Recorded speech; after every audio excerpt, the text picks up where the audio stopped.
Ya el día de hoy, afortunadamente, terminamos este comentario que hace Adrián von Speyer al capítulo 8 de la Carta a los Romanos y que en efecto lleva por título El triunfo del amor.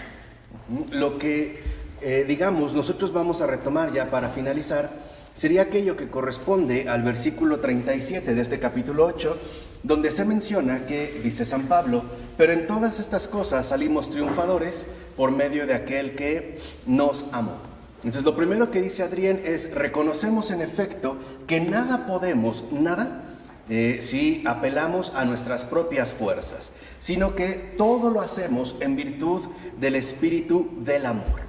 Pero este espíritu del amor no es algo abstracto o que ande por ahí flotando sin ningún tipo de concreción real. No, hacemos nosotros todo en virtud del espíritu de amor por medio de aquel que nos ama. Es decir, en este caso, por medio de Jesucristo. Esto significa que entonces la imagen que se suele tener del hombre se va a transformar radicalmente. ¿Por qué? Porque ya no estamos nosotros en una especie de lucha cuerpo a cuerpo, donde quedarán niveladas y por ende también quizá hasta calculadas las fuerzas en pugna. No, dice Adrián, no estamos ya en una lucha al estilo David y Goliat, ¿no? Como si fuera alguien muy pequeño contra alguien muy fuerte, el cristiano contra el mundo. Dice, porque no hay fuerzas que calcular, no hay lucha en este sentido en la que logren vencer las fuerzas tenidas por menores sobre las fuerzas consideradas como mayores. Dice no, y tampoco se trata de que el padre solamente influya en algún momento dado sobre sus hijos, infundiéndoles valor y fuerza, sino que estamos ahí simple y sencillamente como siervos, o sea, preparados para servirle. La preparación que el Padre nos da es ya una preparación entonces constante, permanente y definitiva. Esto significa que si nosotros estamos preparados para servirle siempre, el Señor no solo exige el servicio, sino que también garantiza el cabal cumplimiento de lo encargado. Dicho de otra manera, el Señor no solo nos da una misión, también nos concede la victoria de esta misión, la realización de esta misión. De tal manera que, como dice Adrián, de esta forma siempre saldremos vencedores de todo peligro y también de toda dificultad. Dice, aquí se manifiesta precisamente lo que es de verdad el amor divino. Lo es todo. O sea, el amor divino no solo interviene en alguna fase precisa de la misión o de la existencia del cristiano.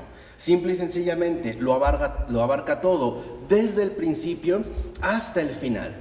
No solo desde el envío. Piensen, por ejemplo, cuando Jesús envía a sus apóstoles. También es verdad que los dota de poderes. Y nosotros vemos cómo estos poderes que ellos ejercen gratuitamente, porque los han recibido gratuitamente, aportan sus respectivos frutos, ¿no? Cuando llegan, muy contentos, rebosantes de alegría por lo que han realizado. Así pues, dice Adrián, debemos de darnos cuenta que en efecto no solo se trata de que Dios esté presente en algún momento en particular o en algún momento en especial. Simple y sencillamente está ahí, sosteniéndonos en cada momento de nuestras vidas. Por eso, dice Adrián, el amor divino es superior a toda demanda. A toda demanda. De tal forma que el éxito es tanto adecuado como desbordante. Porque la fuerza que tenemos será suficiente, pero no obstante hay siempre más disponibilidad de fuerza. Por decirlo de otra manera, siempre contamos con la gracia del Señor. Siempre vamos a contar con la gracia del Señor. Pero esta gracia no es una gracia limitada, sino que siempre se caracteriza por ser algo ciertamente desbordante. Por decirlo de otra manera, el Señor no solo nos da algo, nos lo da todo. Y ese todo precisamente desborda cualquier medida o cualquier cálculo que nosotros quizá humanamente podamos establecer. De tal manera que el Señor nos garantiza una superabundancia. Hay superabundancia de gracia, hay superabundancia de fuerza. Es decir, hay superabundancia de amor. Y es este amor, dijimos hace un momento, el que en efecto, lo controla y lo asume absolutamente todo. Dice, por ejemplo, Adrián, tal vez sepamos en qué casos hemos vencido, por ejemplo, sobre la espada, el hambre o la persecución. Pero, no obstante, hay muchas otras victorias sobre las que ni siquiera quizá tengamos la más remota idea, y que incluso nos mostraríamos extrañados si Dios mismo no consintiera en él mostrárnoslas. O sea, no solo se trata de obtener victorias según lo que nosotros concebimos o según lo que nosotros esperamos. Hay infinidad de otras victorias que nosotros ni siquiera sospechamos, pero que en efecto forman parte de este plan conjunto que nos otorga en superabundancia el amor de Dios. Por decirlo, hay situaciones en las que nosotros podemos suponer que hemos incurrido, por ejemplo, en un fracaso, ¿no? Un fracaso en la vida. No obstante, este fracaso en realidad es una victoria porque nos abre la posibilidad a ser socorridos una vez más por el Señor, en esa continuidad que jamás se interrumpe, ¿no? Es decir, para experimentar su fidelidad. Dice, pero el hecho de que el propio Señor no nos muestre todas estas victorias, no nos muestre o no nos haga palpables, ¿no?, todas estas victorias, es por una razón. Constituye de hecho una lección, para que también nuestro espíritu, más que, tienda, ¿no?, al engreimiento, más bien para que también nuestro espíritu aprenda a no contar. Aprenda nuestro espíritu a no calcular, a no, vivir en base a una medida de cálculo según un tanto por cuanto. ¿No? Doy tanto, entonces espero recibir tanto. De hecho, dice Adrián, el calcular no es innato, El calcular no es algo esencial de la naturaleza humana. El calcular ciertamente es algo adquirido. ¿Por qué? Porque es la manera en la que nosotros vamos siempre tratando de tener todo bajo control. Es decir, cuando nosotros queremos sacar cálculos, ¿no?, es porque estamos nosotros de cierta manera planificando la acción que realizamos. Pero con Dios las cosas no funcionan así.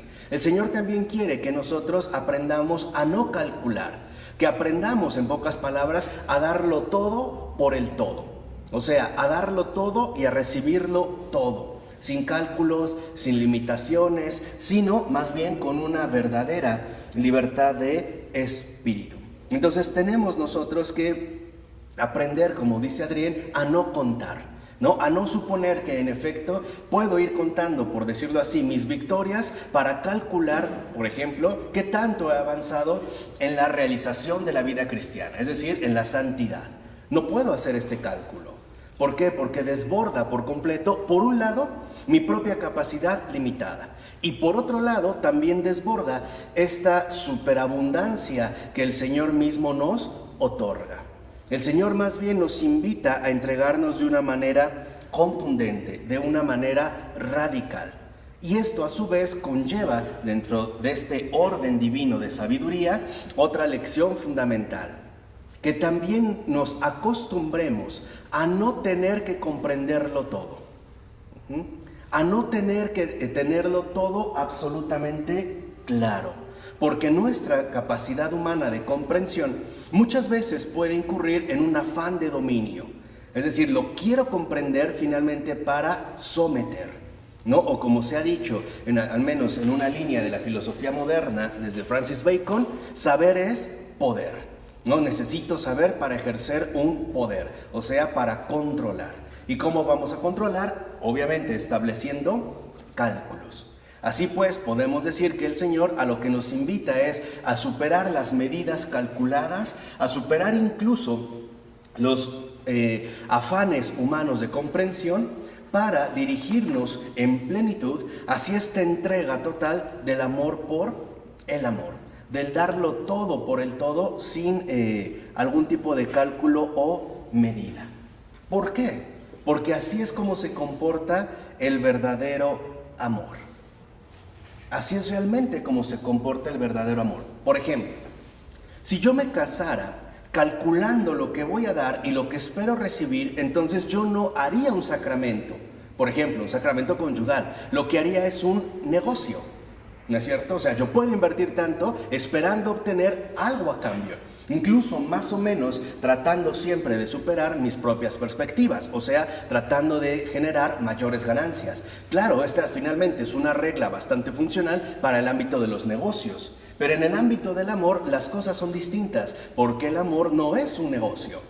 El amor finalmente es una, medida, ¿no?, desbordante que en efecto rompe cualquier tipo de limitación. Dicho de otra manera, el amor es algo verdaderamente desmedido. Y lo vemos en el propio Jesús. Cuando Jesús, por ejemplo, ofrece su vida, su persona, su carne por nosotros, no lo hace con un cálculo. Por ejemplo, no lo hace diciendo, basta con que yo dé medio litro de sangre, o quizá, por los más radicales, 1 litro. No, simplemente la da toda, ¿no? Da toda su sangre, al grado de que nosotros ya sabemos que cuando es atravesado por la lanza, ¿no?, estando ya en la cruz, una vez que el Señor ha muerto, brota de su costado sangre y agua. Y esto es muy llamativo, incluso en términos fisiológicos. Que haya brotado también agua, si a nosotros nos hieren, no brota agua, brota sangre. Si brota agua, es porque ya había dado toda su sangre. La dio absolutamente toda, podemos decir hasta la última gota. No se reservó absolutamente nada para sí mismo. Este es el camino precisamente que se nos invita a recorrer. Es decir, a darlo todo y entregarlo todo sin ningún tipo de temor, sin ningún tipo de miedo y sin esperar, por así decirlo, una especie de retribución netamente calculada. Por eso lo que en realidad se nos pide, más que comprender o incluso más que entender, es reconocer la victoria total que proviene en efecto del amor. Por decirlo brevemente, lo que Dios espera de nosotros es que aprendamos a comportarnos según el amor y no según los cálculos limitados de la realidad humana. Este es el camino, en efecto, del aprendizaje. Por ejemplo, los mártires, ¿no?, han llegado a esta medida. Lo dan absolutamente todo. Y no es algo, que se da, por decirlo así, por voluntad propia. Simple y sencillamente podemos decir que si un mártir es realmente un mártir, es porque la vida le ha sido arrebatada, ¿no? La vida le ha sido, en pocas palabras, quitada. Y él ha aceptado incluso que se le arrebate. Eso ya no es tener, por decirlo, un determinado cálculo. Y esto es justamente, ¿no?, hacia lo que apunta en este sentido San Pablo. Que aprendamos que no todo en la vida es cálculo. Que nosotros no queramos siempre comprenderlo todo. Más bien que aprendamos a reconocer esa desmedida desbordante del amor que el Señor nos va a ir compartiendo poco a poco, pero hacia la cual tarde o temprano cada uno de nosotros tendrá que dirigirse, ¿no? De ahí pues ya en los últimos versículos 38-39 dice San Pablo: porque estoy persuadido de que ni la muerte, ni la vida, ni los ángeles, ni los principados, ni las cosas presentes, ni las futuras, ni las potestades, ni la altura, ni la profundidad, ni otra criatura alguna podrá separarnos del amor que Dios nos ha manifestado en Cristo Jesús, nuestro Señor. Entonces, ¿qué sucede aquí? Sucede lo siguiente. Número 1, aquel que nos amó nos da ya la victoria. La victoria es el amor mismo que Él nos tiene desde antes de ser creados. O sea, lo que realmente fundamenta y sustenta la victoria no es nuestra capacidad de fortaleza o de lucha, ni siquiera de triunfos. Lo que realmente nos garantiza esta victoria es el amor que nos ha sido dado por nuestro propio Señor y Creador. ¿Y cómo, por así decirlo, dice Adrián, cómo es que en efecto se nos concede ya esta victoria definitiva? Mediante su presencia viva en cada uno de nosotros. Lo que en términos, por así decirlo, teológicamente ortodoxos, se suele llamar inhabitación. la inhabitación de Dios en cada uno de nosotros. De hecho, dice Adrián, es gracias a esta inhabitación que nosotros podemos conducirnos hacia esta meta que el Señor mismo ha estipulado.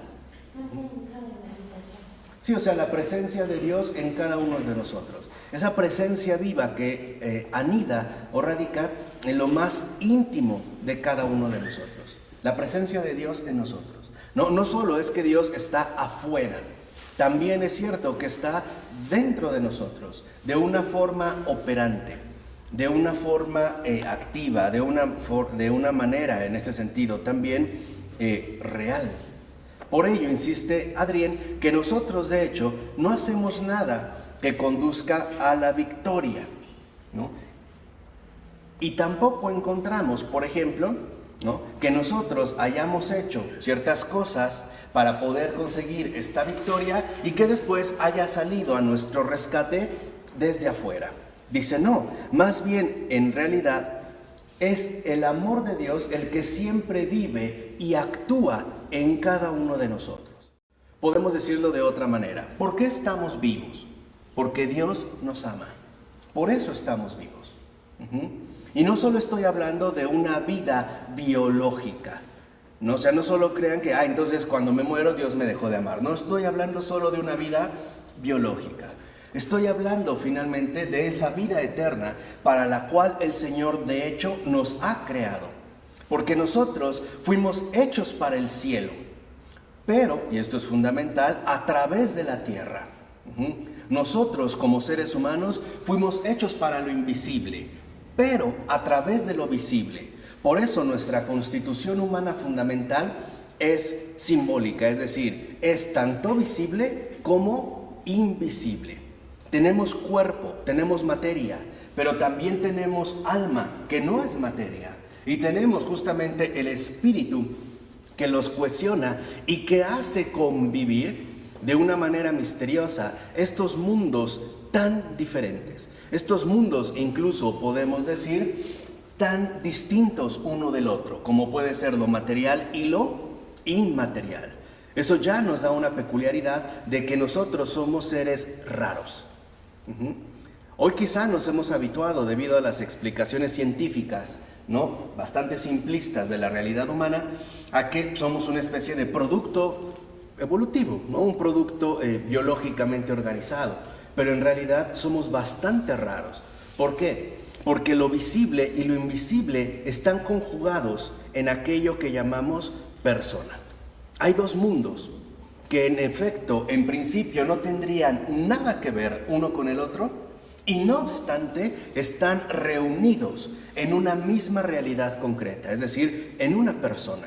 Y esto lo vemos desde nuestro propio principio creativo, es decir, desde nuestra propia creación original. El Señor toma tierra, ¿no? Toma tierra. Recuerden que en latín la tierra lleva el nombre de humus, y de ahí se deriva, por ejemplo, la palabra humilitas, que nosotros traducimos por humildad. Entonces el Señor toma tierra, ¿no?, que es algo material, y le insufla el espíritu, que no tiene nada que ver con esta tierra, nada que ver con lo inmaterial, con lo material.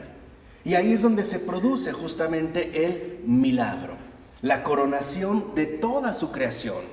No porque el hombre sea superior, ni racionalmente, ni afectivamente, ni digamos por sus avances técnicos, ¿no?, para dominar la naturaleza. No, la superioridad del hombre consiste en que en efecto ha sido hecho a imagen y semejanza de su creador en tanto misterio. Así como Dios es un misterio, cada ser humano también es un misterio.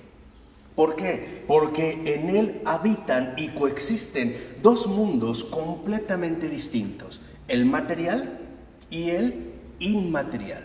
Así pues, el ser humano ciertamente es algo insólito, es raro. Un ser humano ciertamente es una rareza. Y es justo por esta misma rareza por lo que nosotros podemos constatar que el Señor es quien nos hace actuar y vivir por medio precisamente de su amor.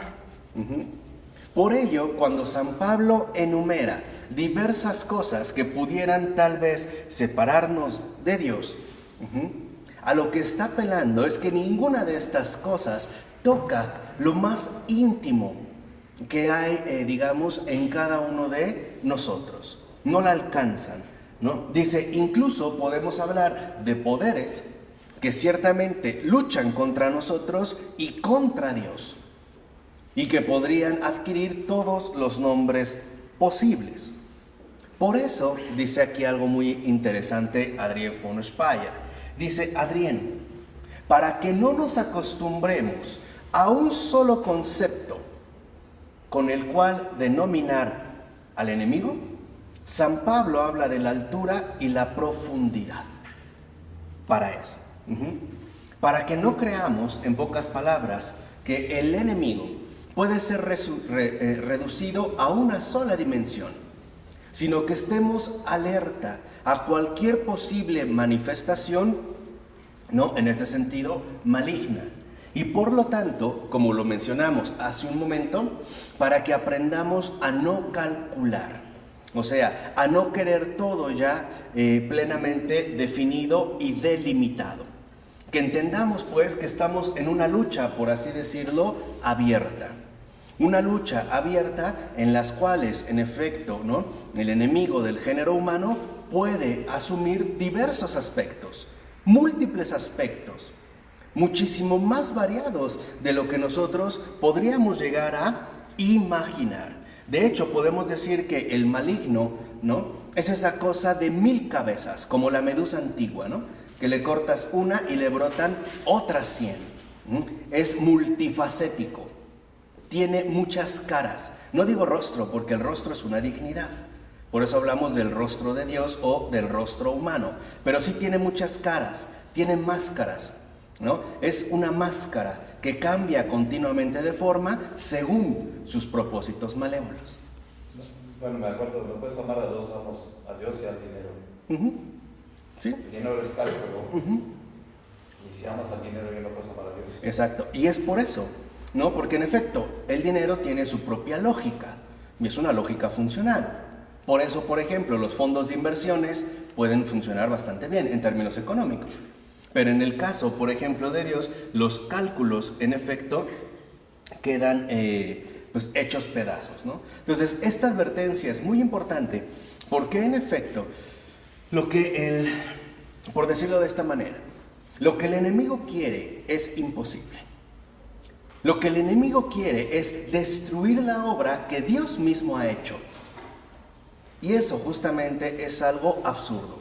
Pero su arrogancia, ¿no?, y su soberbia es tal que se afana en intentar conseguirlo las veces que sean.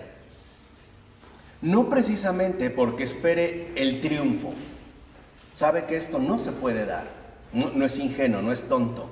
Pero sí por lo menos alimentar la arrogancia de que combate y hace su luchita en toda ocasión. Eso es lo maléfico, ¿vale? O sea, el demonio en este sentido, en pocas palabras, no es ingenuo, sino que al menos tiene la arrogancia de saber que hace la lucha. No, en pocas palabras, que establece la guerra, aunque sea una guerra perdida, ¿no? Es como si, digamos, un soldado decidiera enfrentarse a un ejército de 10,000 combatientes solo, por la sola arrogancia de autoexaltar su orgullo, ¿no? Por eso, sabe que la derrota es inevitable, pero por lo menos nadie le quitará, justamente, ¿no? ¿Sí? No, y aparte de joder, también nadie le quitará su orgullo invencible. Por eso, dicho sea de paso, y esto es algo muy interesante, por eso hay dos imágenes muy peculiares que nos dicen mucho acerca de lo que ahorita estamos comentando. Por ejemplo, quizá todos hemos visto en algún momento de nuestras vidas una imagen de San Miguel Arcángel, ¿no? Y San Miguel Arcángel, por lo regular, aparece con una espada, ¿no?, empuñada en lo alto y sometiendo al demonio con los pies. Si lo han visto, está abajo, ¿no? Lo ha vencido. Ok. Y por otro lado, tenemos otra imagen donde aparece ya no San Miguel Arcángel, sino María, la Madre de Dios, la muy santa Madre de Dios. No lleva espada, no está levantando los puños y no obstante pisa a la serpiente, ¿no? La tiene dominada. Además vemos que María ni siquiera muestra o manifiesta un gesto de lucha, como si le costara trabajo o tuviera que someterla. Es más, pareciera que María ni se esfuerza en vencerla, ni siquiera lucha. Y esto es muy interesante, ¿por qué?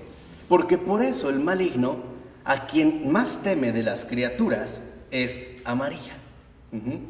Porque con María ni siquiera puede tener el orgullo de la lucha.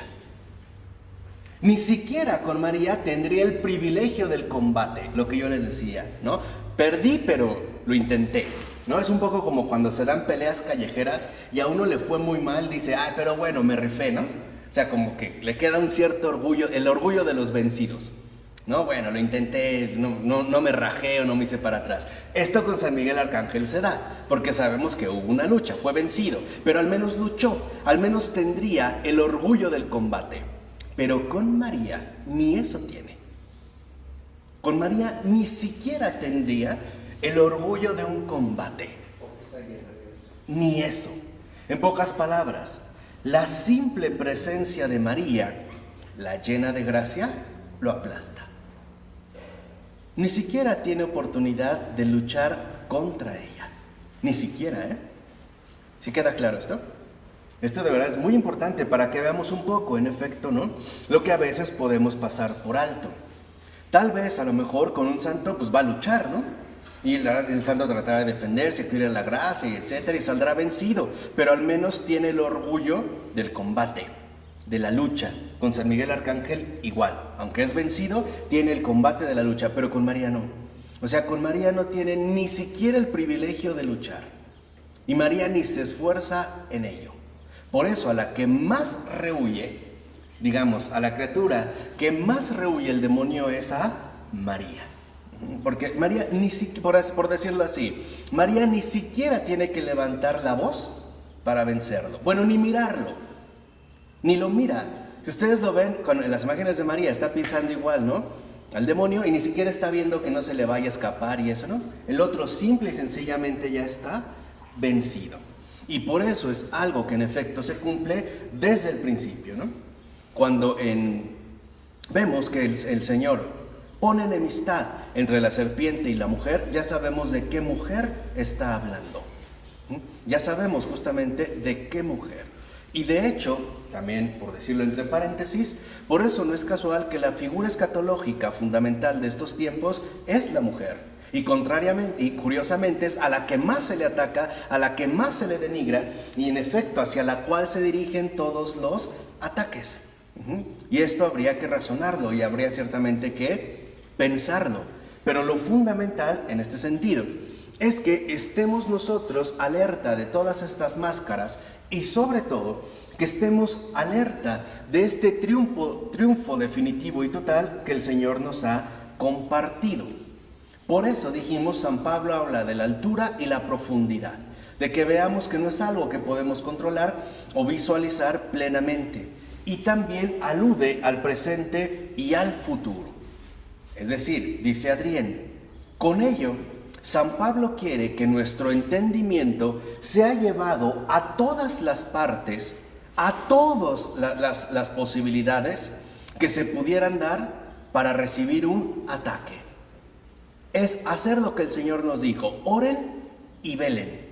Orar y velar es estar alerta de todos los flancos por los que pudiera provenir un ataque, ¿no? Es una imagen similar a la que en su momento San Ignacio de Loyola había dado a través de sus ejercicios espirituales. Por ejemplo, en uno de ellos, en una de sus reglas, San Ignacio menciona que el demonio es una especie de ladrón astuto que está girando, ¿no?, alrededor de la fortaleza. La fortaleza es la persona, especialmente su alma, y se gira. Y así como antes había fortificaciones, ¿no?, que eran, digamos, construidas de manera sólida para evitar las invasiones, ¿no?, o los ataques de enemigos, así estas fortalezas podían presentar algunos puntos débiles. Y entonces lo que hacían los enemigos era Vigilar por dónde es que en efecto se podía uno meter más fácil, o bien por la menor cantidad de defensas o incluso por la propia debilidad de la construcción en sí. ¿No? A lo mejor esta pared es más delgada que este muro, etc. Bueno, el demonio hace lo mismo. Y por ello San Pablo nos habla del presente y del futuro para que nosotros estemos alerta de cualquier tipo de ataque que pueda venir sobre nosotros. Dice, y por eso finalmente, ¿no? San Pablo incluye todo al hacer referencia a toda criatura. Es decir, a todo lo que pueda llamarse en cualquier tiempo criatura. A todo. Estar en este sentido al pendiente. Dice, y cualquier criatura, amable, odiosa para nosotros, anhelada o rechazada, poderosa o débil, duradera o momentánea, no puede impedir la victoria. Y esto es justamente quizá la pretensión mayor del mal espíritu. Les vuelvo a repetir, él sabe que su derrota es definitiva, no puede vencer, pero quiere ante todo hacernos olvidar esa victoria. Justamente hacernos creer que esta victoria sí se puede precisamente no vencer. Que nosotros, por ejemplo, tendríamos que luchar por nuestras propias fuerzas, porque ahí él sí gana. Porque eso sí, a nosotros sí nos gana. En pocas palabras, ¿qué es lo que quiere el maligno? Que nos olvidemos de Dios. Y por lo tanto, que nos olvidemos de esa certeza definitiva de la victoria que proviene precisamente de Dios.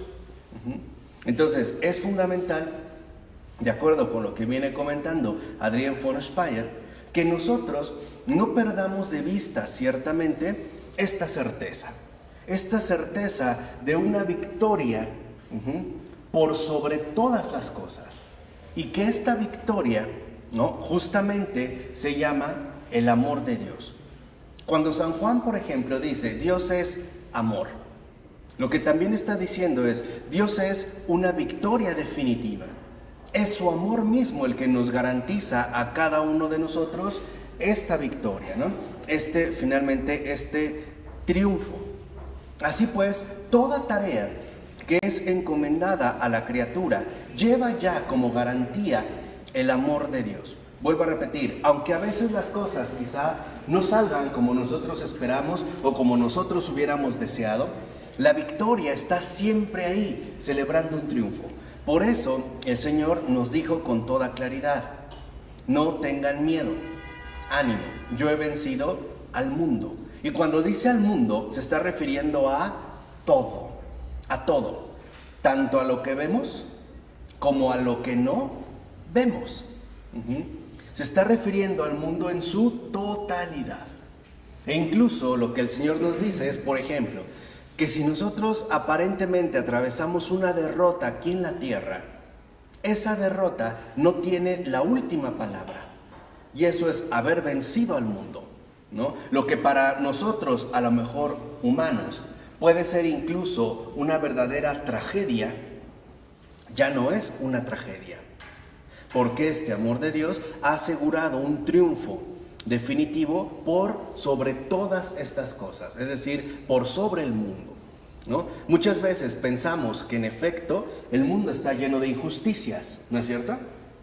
Que el mundo está lleno de irregularidades, que el mundo está lleno de maldad.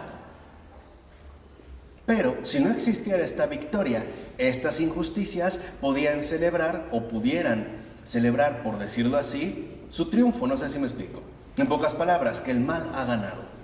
Pero precisamente como el amor de Dios es lo único definitivo, lo único verdaderamente triunfante, por mucho que haya injusticias, por mucho que haya maldad, eso para nada anula, ni siquiera, vamos a decirlo así, desvía lo más mínimo este triunfo radical y definitivo.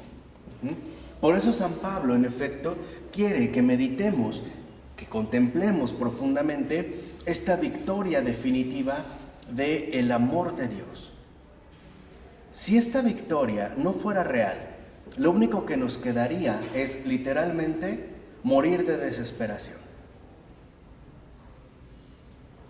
En serio, morir de desesperación o suicidarnos. Lo digo en serio. Ese sería el único remedio.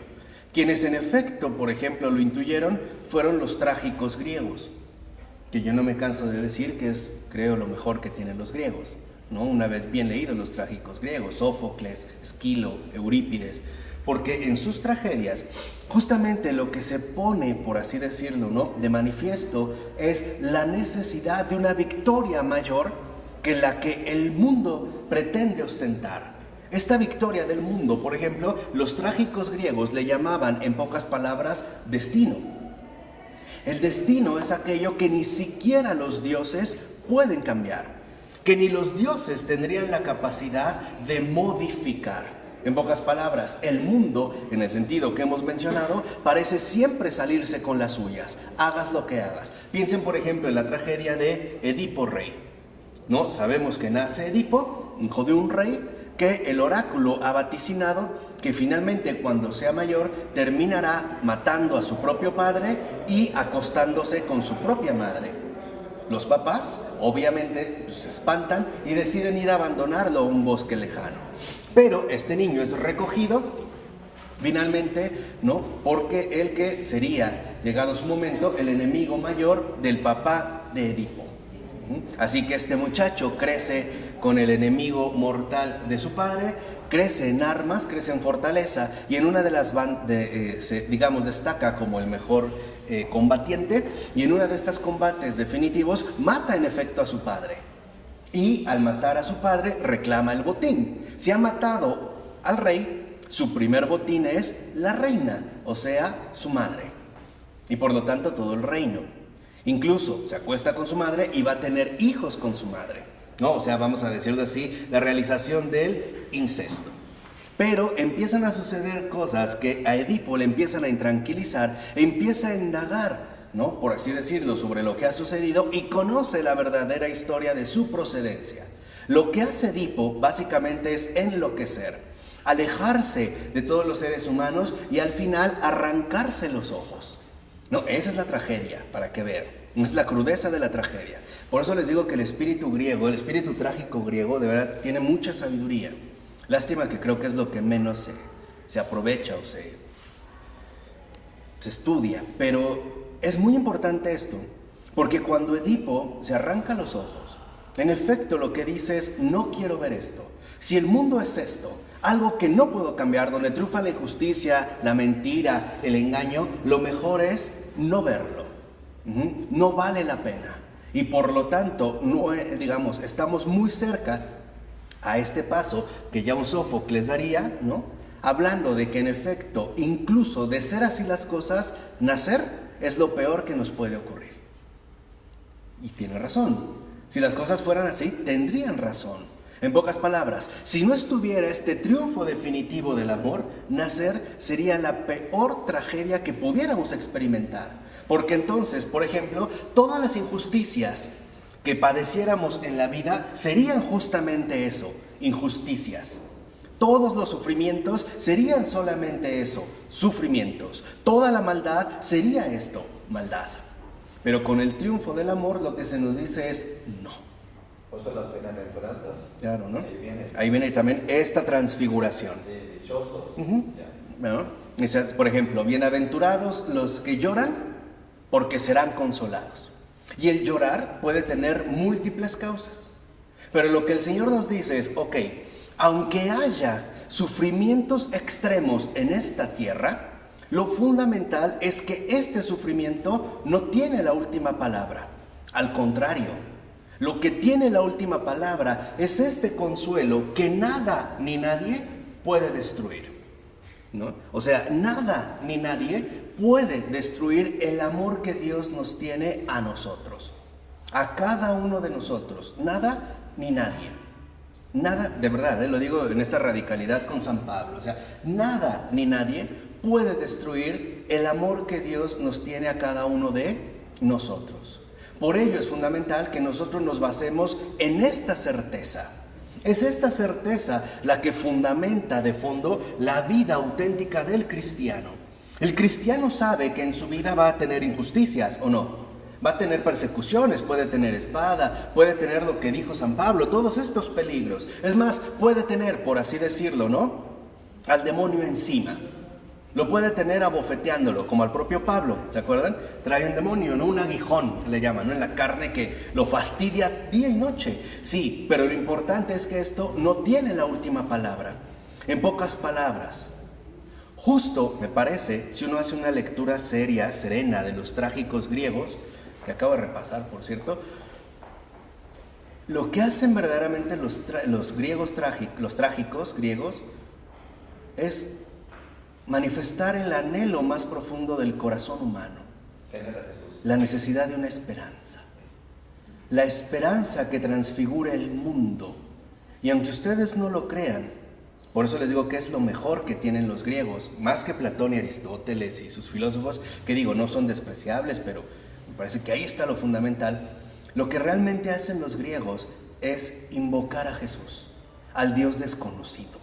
Y las virtudes teologales, fe, esperanza, caridad. Claro, las anhelan, o sea, ya ellos en efecto están clamando por Cristo, pero no lo conocen, pero ya lo claman, le llaman, ¿no? Bendito el que viene en el nombre del Señor.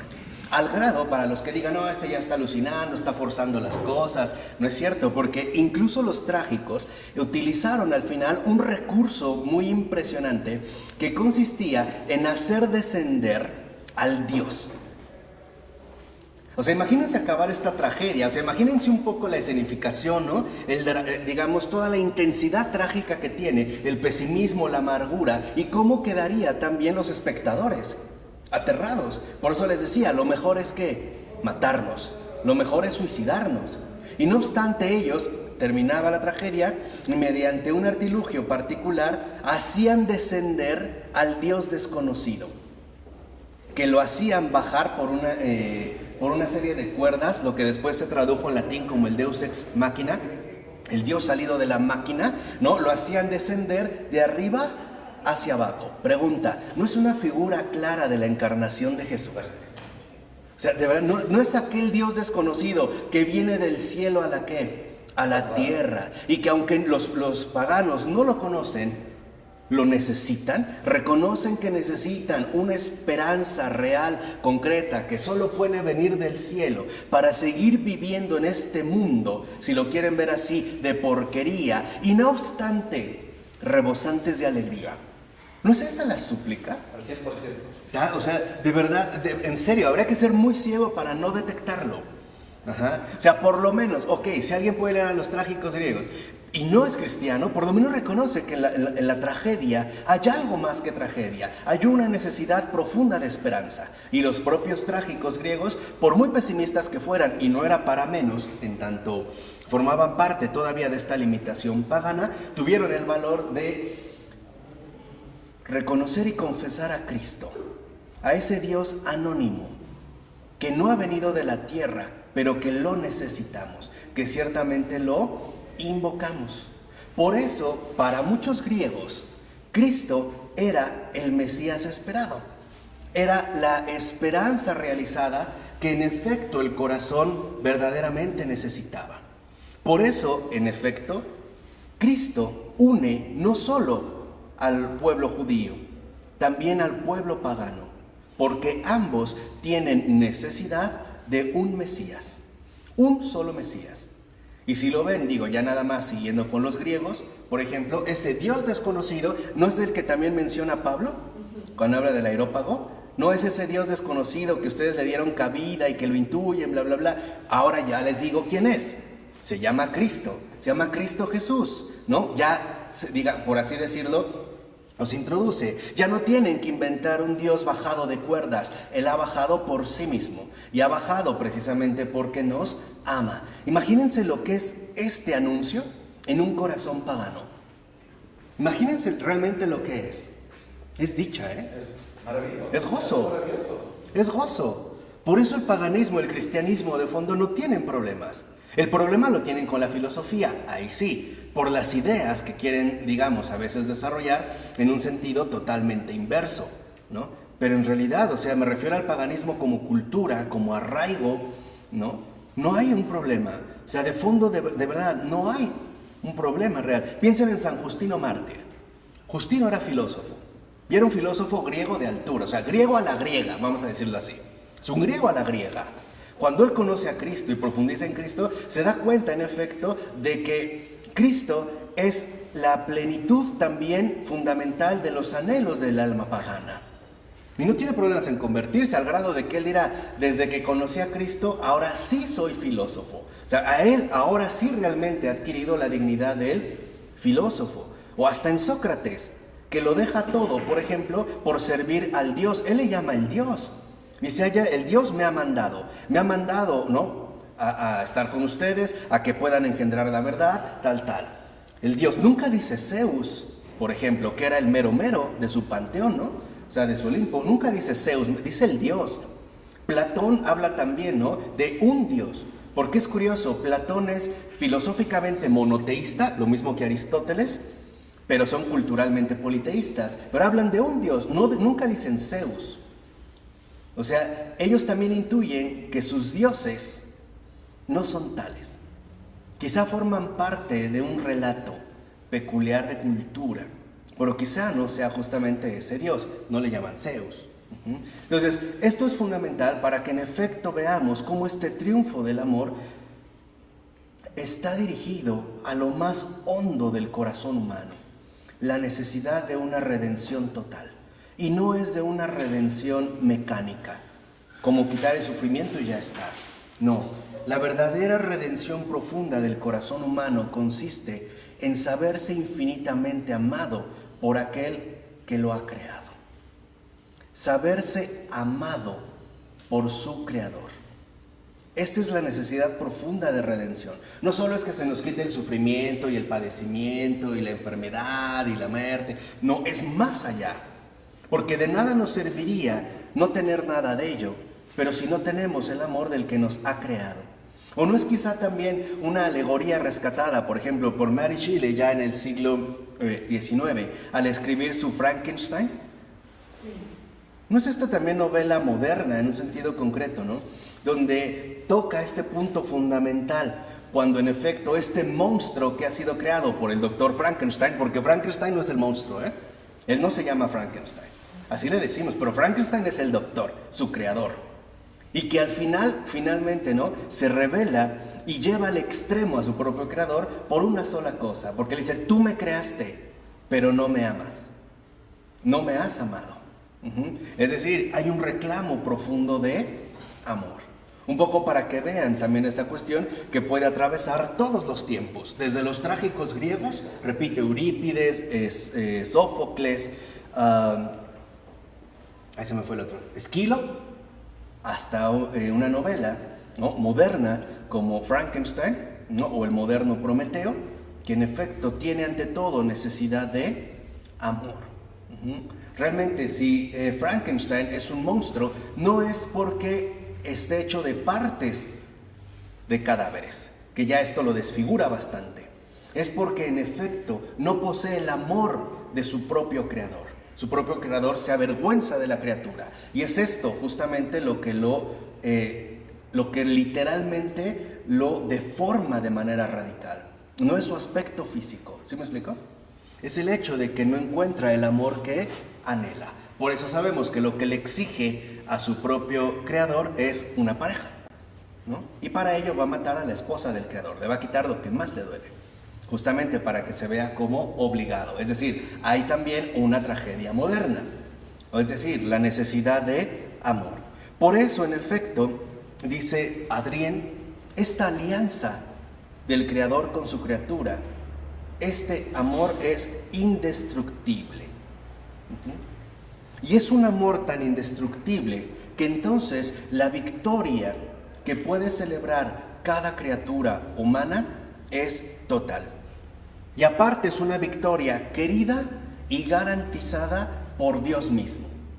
Y es justamente tal querer, es decir, es justamente tal voluntad, la que representa de manera total el triunfo del amor.